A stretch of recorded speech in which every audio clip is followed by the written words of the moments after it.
tayo, gaya ng ginagawa natin. Sa ating pagdulog, mahalaga yung paghingi ng tawad kung alam naman natin na tayo po ay may pagkukulang. Kasi bilang isang tao po, normally yan na minsan may mga na-overlook tayo, namimiss tayong responsibility natin sa Diyos. Ano po? Okay. Kaya nga lagi-lagi itong searching God regularly, isang paalala dito sa atin na as a Christian believer, dapat na susunod natin yung acts of prayers. Natin. Ano yung acts of prayer? Yes, of course, mag-a-adore tayo kay Lord, magbibigay pugay.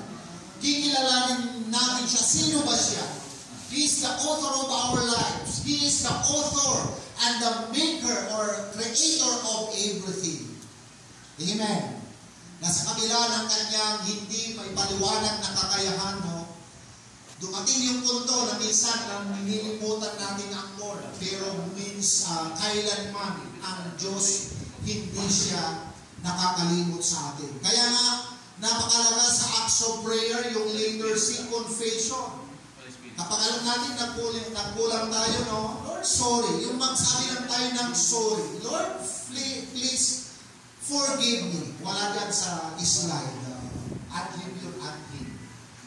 Yung pagsasabi ng sorry. Di po ba kahit sino sa atin, anak man natin yung magkulang, pagkasala sa atin, mag-disobey. Pero once na nagsabi sila ng Dad, sorry. Mom, sorry. Ate, kuya, sorry. Tatay, nanay, sorry. Di ba ang salitang sorry, powerful. Amen. Amen ba? Kaya lang ang word na sorry, kapag ito hindi minahal ng isang tao, ng kahit sino, parang ang layo ng sarili natin. Unang-una sa Diyos. Ito yung maglalayo sa sarili natin sa mahal natin sa buhay. So, mahalaga po. Sige po, welcome po. Dito po tayo, may makanting upuan naka-reserve para sa inyo. Ayan. So, good morning po. So, napakalaga po yun sa acts of prayer. Mayroong confession. Okay. Anong susunod sa confession? Thanksgiving. Ano ibig sabihin nito? Sa araw-araw daw ng ating buhay, mahalaga na makilala natin ang Lord, matagpuan natin, ma-search natin ang Panginoon through our thanksgiving, pagpapasalamat. Sabi na nila, bakit ako magpapasalamat? Alam na yan ni Lord. Hindi po, iba ang nasasabi ng ating mga labi. Parang ang ilan, pastor, ay magtatanong, pastor, ang dapat mong ipagpasalamat. At natin, itong buhay nga lang natin, na nagising tayo ng isang bagong umaga, marami nang ipagpasalamat yun kay Lord. Amen? Yung may mga prayers tayo, tinukod tayo ni Lord, thank you pa rin. Pero may mga ilan na nag-pray tayo, pero hindi pa rin tayo tinukod ni Lord, thank you pa rin. Amen? I-apply natin doon yung Thessalonians chapter 5 verse 16. In everything, give thanks to the Lord. Amen po ba yun? So, ang pagpapasalamat, hindi lang yung tinugon tayo. Ipagpasalamat din, maging yung mga bagay na hindi pa tinutugon ni Lord. Kasi ito yung mga bagay na gusto kong muling maalala natin. Once we ask something for God from the Lord, there is 3 answers He must give us. Whether that is yes, or whether that is no, or whether that is wait. Pero hindi ibig sabihin na hindi nag-yes si Lord, hindi siya mabuti sa iyo. Kung ang limbaw si Lord nagdumuna, hindi ibig sabihin na hindi mabuti sa iyo ang Diyos. Kasi minsan, hindi sumasagot ang Lord ng yes, sometimes no ang sagot niya, whether yes or no, pero sometimes wait, my son. Amen? Pero kung susumayin natin, yung kagaya ng sinabi ko, kapag hindi sumagot ang Lord ng yes, ang sagot ay no minsan, ang sagot minsan ay wait, pero hindi ibig sabihin na hindi tayo pinapakinggan. Kasi sometimes God answer yes, Kasi talagang yes na talaga. Pero kapag nag-no si Lord, ibig sabihin, mas may maganda pang bagay na mangyayari mas higit pa sa ating hinihingi. Amen? Kaya minsan, anak, wait. Amen? So that is the one of acts of prayer. Last but not the least sa acts of prayer, the letter S stands for supplication. Basic ito, pero gusto ko pong maalala natin na when we say supplication, ito na yung gusto natin, ano bang gusto natin hingin sa Lord. Amen. Kaya nga sa acts of prayer, ano po yan, detail yan. Hindi na uuna ang paghingi, hindi na uuna ang pasasalamat, dapat nauuna lagi ang pagpupuri sa Diyos. Pagpapakumbaba at paghingi ng tawad sa Diyos, pasasalamat. Ngayon, kapag nagawa daw natin yung tatlo na yon, malaya na tayo humingi ng kung anong gusto natin hingin sa Panginoon. Amen? Yan yung supplication. Diyan napapasok yung Lord, give me. Amen? Sa AAT, mayroon silang program, give me 5. Pero si Lord wants a perfect will niya yung hiningi natin more than a 5 items. Mas marami when we say God answers us. Amen. Amen po ba yun? So, yan yung parte ng kahalagahan o ibig sabihin ng searching God regularly. Ayan. Kasi kapag sinabing searching God regularly, kapag ginawa ba ito ng isang mananampalataya, isang tao, ano ang ating pakinabang? Marami ang ating magiging pakinabang. Meron ang ating magiging pakinabang. Kapag searching God regularly, dito pumapasok yung yung kung gaano kahalaga ang Diyos sa buhay natin. Ito, bago tayo pupunta sa searching God, sino po ba dito na kahit hindi ka pinaalalahanan, kapag oras na ng pagkain, hindi ka inutusan pero kinahanap mo ang pagkain, tama ba? Tama po ba ako? Bakit? Ramdam din tiyan mo. Sasabihin niya, papalala niya, gutom ka, kumain ka. Hanapin mo ang pagkain. Kaya minsan sa tao, when we talk about food, created ni Lord itong katawan natin na magpapaalala na kapag hindi ka kumain, nakaligtaan o ipapaalala niya, kumain ka, Arman. Gutom ka, hanapin mo ang pagkain. Kapag nauhaw ka, ipapaalala niya sa iyo. Na uminom ka, yan yung kailangan mo. Kung gaano daw kahalaga yon sa physical, mas lalong napakalaga sa ating buhay at katataluang spiritual. Bakit? Marami ang pwedeng maging pakikinabangan natin when we search the Lord in our daily life. Amen. Amen po ba? Nakikinig pa tayo? Okay. So, ang topic natin na the benefits of searching God regularly. Balikan natin basahin ng ating text sa English. The Lord is a shelter for the oppressed, a refuge in times of trouble. Those who know your name trust in you. For you, O Lord, do not abandon those who search for you. So one of the benefits, next slide, isa daw na pwedeng pakikinabangan natin when we do searching God regularly in our daily life. Ano yung unang-una? God never abandon His own people. Hindi tayo iiwanan.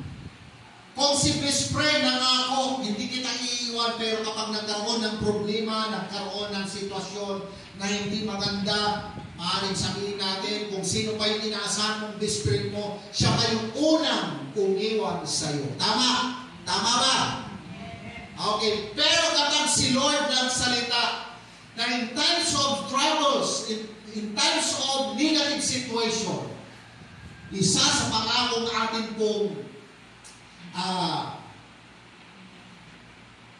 may papangakong ating may tuturing na benepisyo or kapakipakinabang na mayroon tayong Diyos na kailanman hindi nang iiwan sa ating lahat. Amen po ba yun? Amen ba? Okay. Kaya, kung ating pong papansinin, no, maaaring sabihin natin itong pangakong ito, unang-unang pinangakuan dito ay ang bayang Israel na pinili ng ating Diyos. Na kung ating pong titignan sa kasalukuyan nilang sitwasyon, maaaring sabihin natin, grabe at katakot-takot yung kanilang nararanasan, binubumba sila ng kaaway. Amen? Kasi nga, hindi matanggap ng bawat nakakaligid na bansa na ang bansang Israel ay ituturing at kikilalaning bansa na sa buong mundo. Kaya ang number one na plano ng bawat gustong sumakop, gustong patayin sila, i-dissolve ang bawat saling-lahi ng bansang Israel. Pero alam niyo po, bakit hindi po ganon nagtatagumpay ang kanilang nagiging kalaban, no? Kasi nga may pangako sa kanila. According to Deuteronomy, next slide niyo. Deuteronomy chapter 4, verse 31, ito yung ipinangako ng Diyos sa bansang Israel. Na anong pangako? Ito yung sabi, "For the Lord your God is a merciful God. He will not abandon or destroy you, or forget the covenant with your forefathers, which He confirmed to them by oath." Pinangako daw ng Lord na sa bansang ito, kailanman hindi sila iiwanan, ni pababayaan man ng kanilang mga kaaway. So anong kinalaman nito kung ito is for the nation Israel? As a Christian believer, simula nung kumilala tayo at naglingkod sa Panginoon, pwede nating i-claim yan na the Lord our God never abandoned us or He never allowed to destroy us. Sino man yung nagbabalak na gabihin tayo, hindi yan pababayaan ng Panginoon. Amen? Amen po ba yun? Sino masaya sa araw na ito na kahit sino po tayo sa harapan ni Lord, as long as we receive Him, we recognize Him as He is our personal Savior. He is our Creator. Pinanggalingan ng buhay na mayroon tayo. Yung hiningang mayroon tayo sa Kanya galing. As long as yan daw yung ating pong ibinibigay na pangkilala sa Panginoon, tiyak na isa sa Kanyang tutuparin ay hindi na tayo iiwan bilang tayo itinuturing ng mga anak. Amen? Amen ba? Kaya ngayon, hindi na pinag-uusapan, may dugo bang Israelita o dugong Pilipino, pero pag iisang Diyos ang ating kinilala sa pangalan ng Panginoong Hesus, kasama tayo dito sa pangako ito. Amen? Kaya nga, yan yung paalala ni Haring David nung siya po'y naghahari. Napag-alaman niya na sa tanang buhay niya, sa kanyang pamumuno sa bansang Israel that time, marami siyang pinagkatiwalaang tao. Amen? Naging kaibigan, naging mga alalay, pero nung sa kagipitan, lahat sila ay nagkawalaan. Mayroong ganong experience si Haring David. Pero, nung siya'y tinagtagumpay ng Panginoon at nasa edad na may kaedadan na, isang kanyang naalala, Psalms 32 verse 25, kung hindi ako nagkakamali, wala pa daw napapabalita sa tanang buong lupa na pinabayaan ng Diyos na kumilala sa tunay na Panginoon. Amen? Kaya sabi nga niya, iwanan man daw siya ng kanyang mga kaibigan, ng kanyang pinagkatiwalaan, sino mang tao na inasahan siya, pero nung kagipitan nawala silang lahat. Pero isang sigurado ang kanyang naipahayag na maski sa isang batang, isang paslit na kumikilala sa Panginoon, hindi niya hahayaang magmistulan parang isang hampas lupang nilalang. Amen? Mabuti ang ating Diyos. Amen ba, mga kapatid? Okay, next. So this is one of the benefits if we keep searching God in our daily life. So sabi diyan, let us find out the another benefits. Pero actually, dalawa lang eh. 10 yan dapat, pero ay hanggang alauna pa tayo kung hanggang Dalawa lang muna tayo. Amen. So, anong susunod? Okay? Ito yung personal insight ko. Habang pinag-aaralan ko po ito, iba kasi ang ibig sabihin na hinahanap o gustong makilala ang Diyos ng regular. Sa hinahanap ang Diyos sa panahon ng pangangailangan. Tama ba ako? Tama ba ang insight ko? Kasi yung ibig sabihin nito, ang ibig sabihin kasi ng hinahanap o gustong makilala ang Diyos ng regular, yung pagising pa lang natin sa umaga, yung acts of prayer, nakikita na natin, Lord, salamat. Ikaw yung banal at buhay na Diyos. Gumising sa akin sa isang umaga. May napagod ako sa buong maghapon sa nakaraang araw, pero pinanumbalik kong muli ang aking kalakasan. Amen?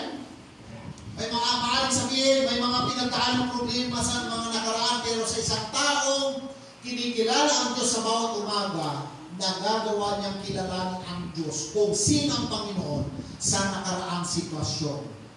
Sa ibang araw. Lord, salamat. Kahit may pangangailangan kami kahapon, pero tinubol mo kami ngayon. Naging mahina ko kahapon, pero pinalakas mo ako ngayon. Amen? Yun yung ibig sabihin na kinikilala ang Diyos ng regular. Iba kasi ang ibig sabihin ng hinahanap ang Diyos sa panahon ng pangangailangan. Ang ibig sabihin niya, Pastor, ito yung madalas ginagawa ng ilan, siguro hindi para ganon kakilala ang Diyos, hinahanap at tinatawag lang nila ang Lord sa panahon ng pangangailangan at problema. Amen? Amen ba? Pero alam ko, hindi tayo ganon ng mga anak ng Diyos. Kasi dahil tayo anak ng Diyos, araw-araw tayo walang problema, ay kailangan natin siyang kilalanin at kausapin sa araw-araw nating pamumuhay. Amen po ba? Okay. So next verse, hihimay-himayin natin yung sinasabi niya na the Lord is the shelter for the oppressed, a refuge in times of trouble. Ano ho? Sige, fast forward tayo. Pinapaalala dito sa atin ng Panginoon na whatever things happen comes in our way.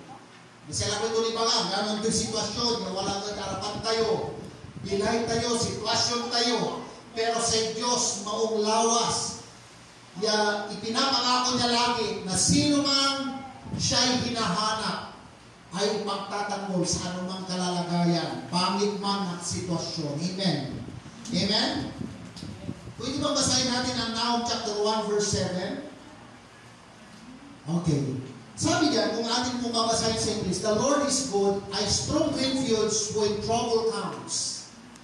Si Lord daw, dumating daw yung pangangailangan, dumating daw yung sitwasyon na negatibo, kapag daw tayo ay kumilala sa Kanya at tumawag sa Kanya, sino man ang kinikilala siya, hindi sila mapapahiya, hindi sila mabibigo. Amen. Bakit? He is close to those who trust in Him. Amen. Ilan dito sa atin ang may kilala sa Panginoon at paniniwala sa Panginoon? Amen. Okay. Hallelujah. Next. Okay. Kaya kung isa sa benepisyo natin, the Lord never abandon us. One of the identity ni Lord kasi yun. Pangalawa, uli na identity, pagkakakilala sa Kanya, the Lord never. Tingnan ninyo yung laptop ko, walang letter B, kaya H na lang. Hindi marunong mag-spelling ang pastor, pero because of my keyboard, letter H is not exist. At pindutin mo, walang X. Kaya salamat na lang, hindi ako magiging X ng aking laptop, bakit walang X sa Kanya. Okay. So, the next identity of the Lord is, the Lord never run in the time you need Him. Yan yung ibig sabihin. Na pwede tayong magkaroon ng napakaraming kaibigan, kakilala, loved ones, best friend, pero sometimes they fail them. Minsan nabibigo nila tayo. Minsan, kung sino ba yung inaasahan mo, wala sa piling mo. Walang support sa'yo. Amen. Pero ito yung napakaganda at napakasigurado. Once we place the Lord in the first place sa buhay natin, ano ho, ito kasing Lord na ito na ating kinikilala, hindi na tayo kailanman tatakasan sa panahon na kailangan natin siya. Amen? Hallelujah! So, sino nagagalak? Na ganito pala ang Lord, na pang kailangan natin siya, siya ay laging nariyan, hindi niya tayo tatakbuhan. Amen? Amen ba? Amen. Oh. So, isang nakakagalak na ganito ang ating Lord. Bukod sa hindi na tayo iiniwan, parang pareho lang din, the Lord never run in times of trouble na kailangan natin siya. Ano po? Okay, next na po. Okay, Psalms 20 verse 1, in times of trouble, may the Lord answer your cry. Sino dito na pag may pangangailangan, walang ibang takbuhan si Lord? Amen? Kasi sabi ng book of Jeremiah, chapter 17, kawawa daw yung tao na ang kanyang pinagkakatiwalaan ay may hangganan ang kalakasan. Pero yung mga tao ng kanilang inaasahan ay ang ating Panginoon, siya ay laging nariyan para tumugon sa panalangin ng bawat isa. Kaya sabi pa, may the name of the Lord, the God of Jacob, keep you safe from all harm. So wala daw dapat alalahanin ang kinikilalang Diyos ang Panginoon ni Jacob ng bansang Israel. Amen. Hallelujah. So sige, magpatuloy tayo. Next part. Okay. Isang aral ang gusto kong ipakita o makita natin dito. According sa Psalms 108 verse 12, sabi ni Haring David pa rin, regarding sa kung ano yung napakagandang mangyayari kapag inalala ang Lord, hinanap siya sa bawat araw ng kanyang buhay.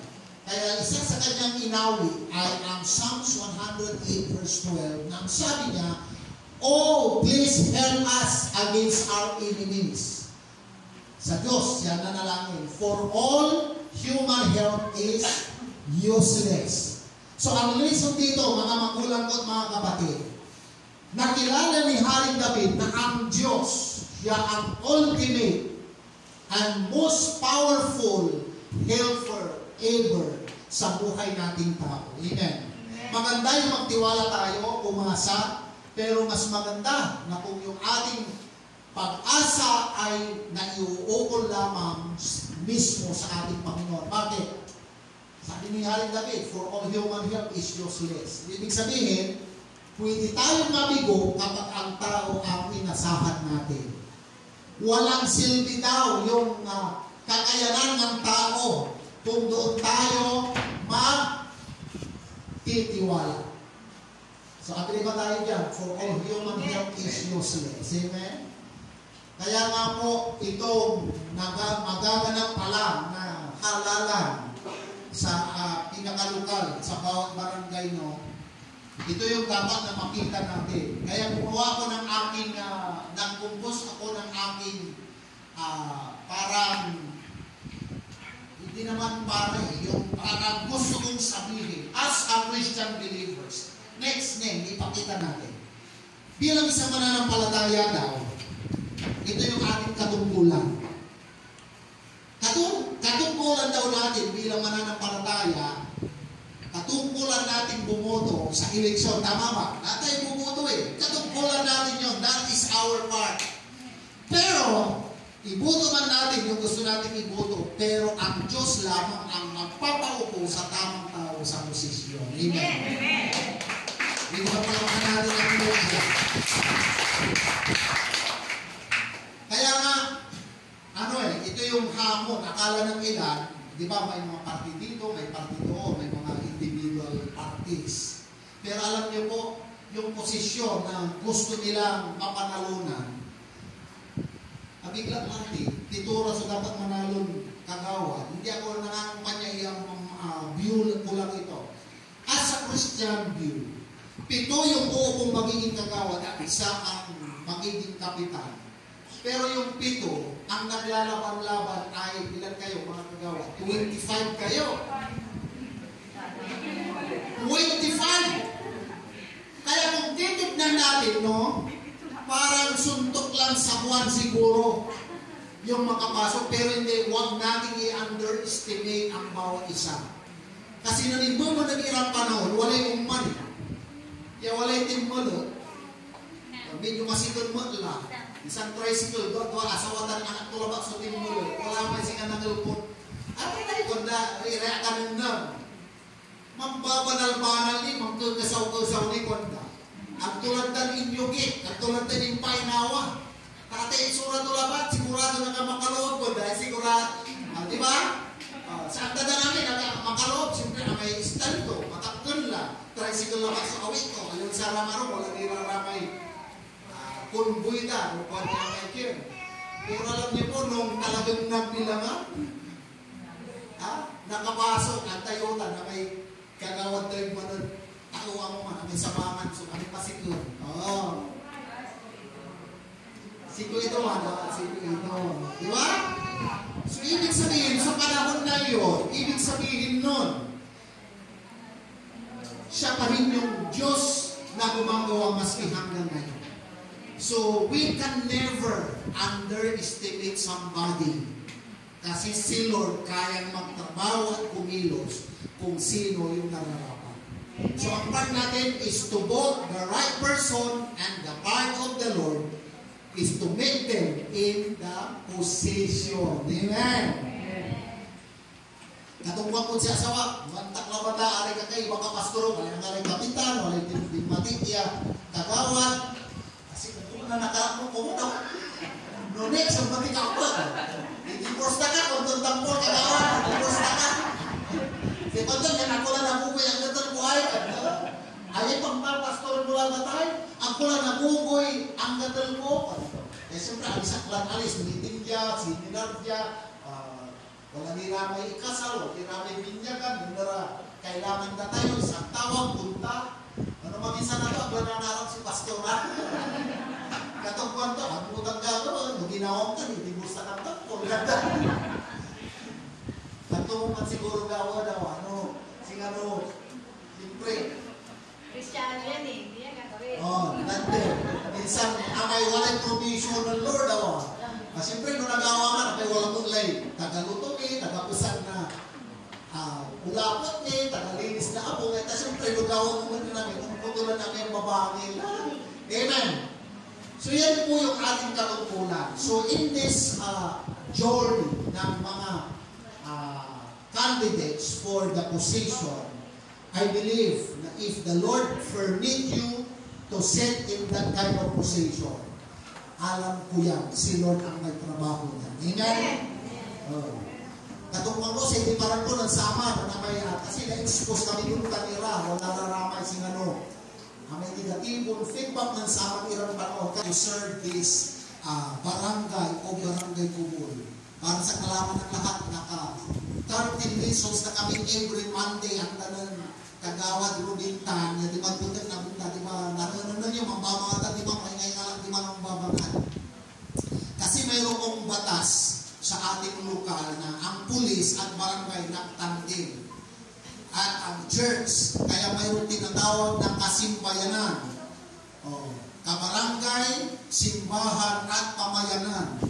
Bawat mga nanunungkulan dapat umupo, makinig, ipasa ang mabuting aral, guidelines para makapaglingkod ng tama. Kaya yung paglilingkod na yon, sabi ko, sino man ang makaupo, sabi ko, dapat kilalanin at tanggapin ang kahalagahan ng mabuting aral na ito sa suwang pagsikara. Kaya purihin ko ang Panginoon, alam ko na ang Diyos patuloy na gumagawa sa ating bansa. Kaya maski ang mga kapulisan natin, si Kongko, nagpatuto agad sa sikara, dyan ko ito, nagsama ng panahon, welcome mo tayo pulis. Batik ka lang kasi walay palto, amay say may sinanong kaugsan. Pero natan, alukasan lara. Natan nararamay, wala amay anawot, supuso na, agaro, nuulunod batas. Katunagan si number 1 niya agenda ng kapulisan, zero crime, zero corruption, zero yung parang may magpapatayan pa kasi sila mismo kinilala ang tunay na Diyos, ang pinaka-powerful sa lahat ng uri ng paglilingkod natin. Amen. Katun, may report tayo, lugar tayo parang may kubol, at least wala laman, alukasan lang. Agawan lamay, tigaralan lison, so di mga yapian aray, manuulit sila kayo, nariwalan na, so dugan, nariwalan na, ni paakar salitay Diyos. Amen? Pwede bang palapakan natin ang Lord dyan? Okay, next. Kaya bilang sa mananampalataya, para daw maiwasan natin yung parang pag lumapit tayo kay Lord, ay magkakaroon tayo ng pagkahiya. Ang tayo na manawa. No, pag si Lord daw ay tinatawagan lang sa panahon ng may problema, may pangangailangan, parang ang pinaka-outcome tuman, mayroon pang pakiramdam na mahihiya ka pa kay Lord. Bakit? Naaalala lang ang Lord sa panahon na yun. Pero iba kasi, ang sitwasyon na araw-araw natin tinatausap, tinatawagan ang Panginoon. Araw-araw natin siyang kinikilala sa pamamagitan ng kanyang mga salita.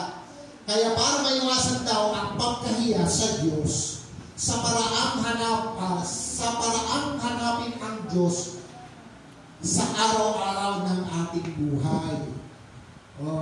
Kasi anytime na may pangangailangan, hindi na tayo nahihiya, hindi na tayo naiilang pang lumapit. Bakit? Kilala natin siya. At napapakinggan natin siya sa pamamagitan ng kanyang mga salita. Kaya nga, bilang isang mananampalataya, mahalaga sa bawat tahanan natin na may Biblia tayo. Amen. Malapit na tayo kasi senior cut ko na yan. Hindi na tayo abutin ng alas 12. Next, Psalms 50 verse 16, They call on me when you are in trouble, and I will rescue you, and you will give me glory. Sa panahon daw na dumating yung may pangangailangan tayo, huwag lang daw tayo magtugiling, tawagin siya, kilalanin siya, at siya po mismo ang nangakong nagsabi ng, I will rescue you. Anong ibig sabihin nun? Kahit hindi ka matulungan ng sino man, pero kapag ang Lord ang ating tinatawag, sa bawat pangangailangan na mayroon tayo, siya'y nangako sa atin na i-rescue na tayo. Amen. At ang bunga daw noon, makikilala natin siya ng lubusan at makapagbibigay na daw tayo ng karangalan, kapulihan sa kanyang banal na pangalan. Amen. Next. Hallelujah. Kaya lamang ito, alalahanin natin kung ganun ang Lord ang number 1 rescuer natin. Siya lang daw lagi ang atin pong tawagin para tulungan tayo. Bakit? Hindi si kumpare, hindi si kumare, hindi si brother, hindi si sister. Kasi may katotohanan na sinasabi ang Psalms 108 verse 20, for all human help is useless. Useless ko no. Amen. Hindi ganon. Hindi kagamit-gamit ang pwede nilang kayang gawin. Pero kapag si Lord, He is powerful enough to rescue us. Amen. Last. Okay. If God never abandoned us, kagaya ng ating napakinggan kanina, na isa sa benepisyo, hindi tayo iiwanan, hindi tayo tatakbuhan ni Lord. Amen. Kung atin po siyang hinahanap sa araw-araw ng ating buhay. Kung ganun daw, na si Lord hindi siya nag-iiwan sa atin. Sino mang humahanap sa Kanya, hindi niya sila iiwanan. Kaya ang tanong, why we don't search Him regularly in our lives, in our daily lives? Amen? Sino po ang masaya sa umagang ito na ganun pala ang kakayahan ng Lord na kapag hinanap natin siya sa araw-araw nating pamumuhay, tiyak na hindi tayo mabibigo magpakailanman. Amen. Amen ba? Sino po ang nangangako at makikiisa bilang pamilya, isang pananampalataya dito sa Jesus Lord of the Harvest, gagawin natin ang dapat natin gawin. Tawagin natin ang Diyos sa bawat araw ng ating buhay. Amen? O, di ba? May wala na gano'n mo itong labat, di mo nalista yun abong, di ba? Ang kaugalian kila may katawan, iligtas yung kami ng tukaman na pagsubok, di ba? Bawat aksidente. Kaya nga, salamat na lang na napapractice natin yon. Bago tayo lalabas sa ating tahanan, hihingi ng gabay ng Panginoon, pagdating, magpapasalamat. Bakit? Walang nangyaring disgrasya, walang nangyaring aberya. So ngayon, ang isang hamon dito, bakit hindi daw natin ituloy-tuloy ng gawin yun? Amen? Amen ba? Bilang Filipino, tayo po yung Christian nation. Bakit? Maski sa simple way of asking appreciation of the Lord, nagagawa na daw natin. Kaya tignan ninyo, dito sa atin talagang very expressive tayo in regards to Thanksgiving. Birthday, maghahanda, Thanksgiving. Anniversary, maghahanda, Thanksgiving. Pero asobra tayo, pati lagi tayo, bakit tayo, walang Thanksgiving. Magluluto tayong dinner, di ba? Di ba ganun tayong Pilipino? So, ibig sabihin daw, we are expressive with regards to Thanksgiving. As a Christian, dapat mas lalong namimintin yun. Amen? So, kung yung ilan sa mga naidagdag natin to express our gratitude before the Lord, how much more kapag ito in-apply natin mula ulo hanggang sa talampakan natin, sa ari-arian natin, sa pamilya natin. So, mainam po na ito isa lang ang hangarin ng ating pong mensahe o layunin ng ating mensahe.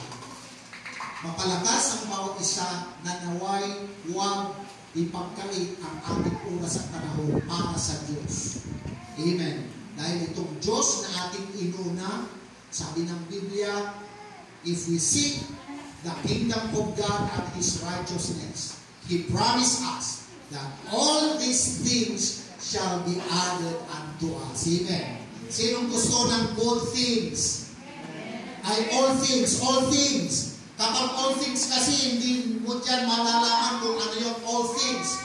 Aling protection yan, kagalingan, kapayapaan, karangyaan ng buhay, pagkalaya sa sumpa, ng kahirapan, pagkalaya sa mga utang. Amen?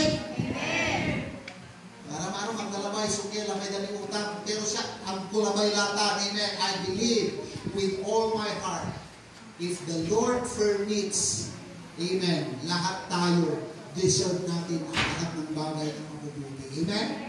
So, as your brother in Christ, amen, I challenge you, let us unite together in giving praise and worship, honor, respect to our Creator, at alam natin na itong buhay natin, hindi papayag ang Lord na mananatili tayo ganon. Amen. Kasi ang buhay ng Kristiyano at sumusunod sa salita ng Diyos ay, sige sabihin natin, paangat ng paangat, palago ng palago, pabuti ng pabuti, pagwapo pa ng pagwapo. Hindi ka, paganda ng paganda. Alam na pagwapo, tabi kayo. Amen. At payaman na ng payaman.